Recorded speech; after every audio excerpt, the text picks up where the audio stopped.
আপনি কি বিভিন্ন বিষয়ে একদম বেসিক থেকে জানতে আর শিখতে চান?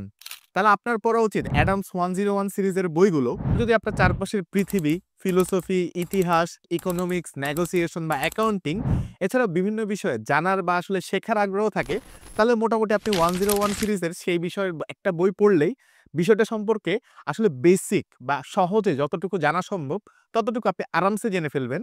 যেমন আমি ১ম এই পড়ে শেষ করেছি ফিলোসফি 101।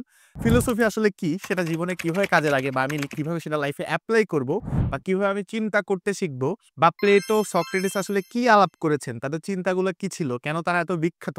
সেই ব্যাপারগুলো কিন্তু আমি খুব সহজেই বুঝতে পেরেছি এই ফিলোসফি 101 বইটা পড়ে।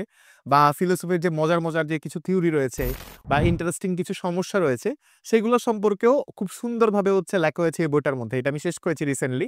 সো একদম মোটামুটি ক্লাস 9 থেকে 10 এ যারা পড়ে বা মোটামুটি যাদের আসলে বেসিক নলেজ রয়েছে, তারা আসলে যেকোনো এই 101 এর একটা বই ধরে পড়েই সে কিন্তু অনেক কিছু শিখতে বা জানতে পারবে। তবে একটাই সমস্যা, বইগুলো আসলে সবগুলো ইংরেজিতে। যেমন ফিলোসফি 101 এর পরে আমি পড়েছি কি ইকোনমিক্স 101। আপনার বাসায় যখন আপনি আসলে একটা ফ্রিজ খুলছেন, তখন আপনি হয়তো দেখছেন ফ্রিজে অনেক খাবার রয়েছে কিন্তু আপনি খাবার মতো আসলে কিছু খুঁজে পাচ্ছেন না। বা আপনি ওয়ারড্রোব খুললেন, অনেকগুলো জামাকাপড় কিন্তু আপনি পরার মতো কিছু পাচ্ছেন না। এখানেও যে ইকোনমিক্স কাজ করে সেটা আমি বুঝতে পেরেছি আসলে ইকোনমিক্স 101 থেকে। অর্থাৎ আমাদের প্রতিদিনের জীবনে ইকোনমিক্স আসলে কিভাবে কাজ করে, একেবারে বাজার থেকে শুরু করে বেকারত্ব, প্রত্যেকটা বিষয়ে ইকোনমিক্স আসলে কিভাবে ভূমিকা রাখে, সেই ব্যাপারগুলো কিন্তু আপনি ইকোনমিক্স 101 পড়লে আসলে বুঝতে পারবেন।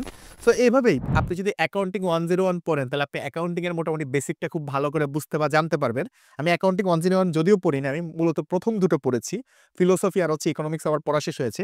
আমি নেগোসিয়েশনটা এখন পড়া শুরু করেছি। আসলে কিভাবে আরেকটু ভালো করে বা বেশি মানুষের কাছে বা অন্যান্য মানুষের কাছে আমি টাকা পয়সা চাইবো বা আমি আমার ডিল গুলাতে জিতবো, সেটার জন্য আমি নেগোসিয়েশন 101 পড়ছি। ঠিক তেমনভাবে আপনি আর্কিটেকচার 101, ইথিক্স 101 কিংবা অ্যাস্ট্রোনমি 101, সাইক 101 নিজের মাইন্ডটাকে বোঝার জন্য, music theory 101, statistics 101, stock market 101, anatomy 101।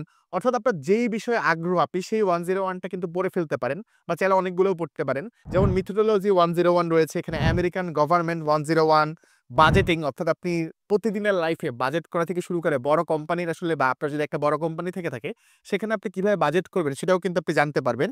Astrology 101, investing 101, management 101, world history 101। তো এখন আপনি প্রশ্ন করতে পারেন যে সবগুলো বইয়ের নাম 101 কেন? আপনি যদি দেখে থাকেন যে বিশ্ববিদ্যালয়ে যখন কোনো একটা সাবজেক্ট আপনি ভর্তি হচ্ছেন, ইকোনমিক্স হোক, ফিলোসফি হোক বা যেকোনো সাবজেক্টে, ১ম কোর্সটার নামই কিন্তু থাকে 101। অর্থাৎ ইন্ট্রোডাক্টরি বা বেসিক থেকে যদি আসলে কোনো কিছু বুঝতে বা জানতে চান, সেক্ষেত্রে মূলত 101 আসলে সেই কোর্সগুলোকে বলা হয়।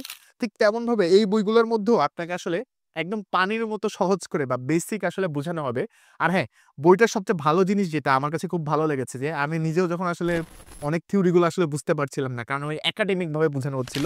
এখানে মোটামুটি আসলে বাচ্চারা বুঝতে পারবে বা মোটামুটি যে ওই সাবজেক্টটাতে পড়েনি। ধরেন যে কখনো ফিলোসফি কি সেটাই জানে না। সেও কিন্তু ফিলোসফি 101 পড়লে মোটামুটি আমার মনে হয় অনেকটাই সে ক্লিয়ার হয়ে যাবে। বা সে চিন্তা করতে, ভাবতে সে খুব বা ইকোনমিক্স 101 পড়লে সে আসলে বাজারে যেয়ে ডিসিশন নেয়ার ক্ষেত্রে বা তার যদি ব্যবসা থেকে থাকে বা সে কিন্তু প্রতিদিনের লাইফে অনেক জিনিসপত্র কাজে লাগাতে পারবে। আর যেটা আমি বলছিলাম যে বইগুলো একদম ইজি টু রিড অর্থাৎ যে কেউ পড়তে পারবে। খুব আরামসে পড়া যায়। অনেক সুন্দর ছবি রয়েছে। সো কেউ আমাকে প্রতিনিয়ত জিজ্ঞেস করে, "ভাই আমি এই বিষয়ে বা ওই বিষয়ে কিভাবে জানবো?" আমি সেক্ষেত্রে আপনাকে বলতে পারি যে আপনি ভিডিও যেমন দেখতে পারেন, বিভিন্ন কোর্স করতে পারেন। ঠিক তেমনভাবে আপনি 101 এর কিন্তু এই বইগুলো পড়ে ফেলতে পারেন। বিশেষ করে আপনার যেসব বিষয়ে আগ্রহ। আরেকটা জিনিস যেটা হবে ম্যাজিকের মতো, সেটা হচ্ছে আপনি 101 এর বইগুলো পড়ার কারণে আপনার কিন্তু বিভিন্ন বিষয়ে আপনি অনেক কিছু জানতে তো পারবেন। অনেক বিষয়ে আপনার আগ্রহ তৈরি হবে, কৌতূহল তৈরি হবে। সো বিশেষ করে যারা আসলে অনেক জানতে শিখতে চায় বা লাইফে একটু বেটার ডিসিশন নিতে চায়, আমার মনে হয় তাদের জন্য বইগুলো খুবই ভালো হবে। আর হ্যাঁ, এই সবগুলো বই আমি সংগ্রহ করেছি বুক লাভার্স বিডি থেকে। সো আপনার আসলে যেসব বিষয়ে আগ্রহ রয়েছে, সেসব বিষয়ের বইগুলো কিন্তু আপনি বুক লাভার্স বিডি থেকে খুব সহজে সংগ্রহ করতে পারেন। এছাড়াও চাইলে আপনি কিন্তু আমার মতো পুরো সেটটাও কিনতে পারেন।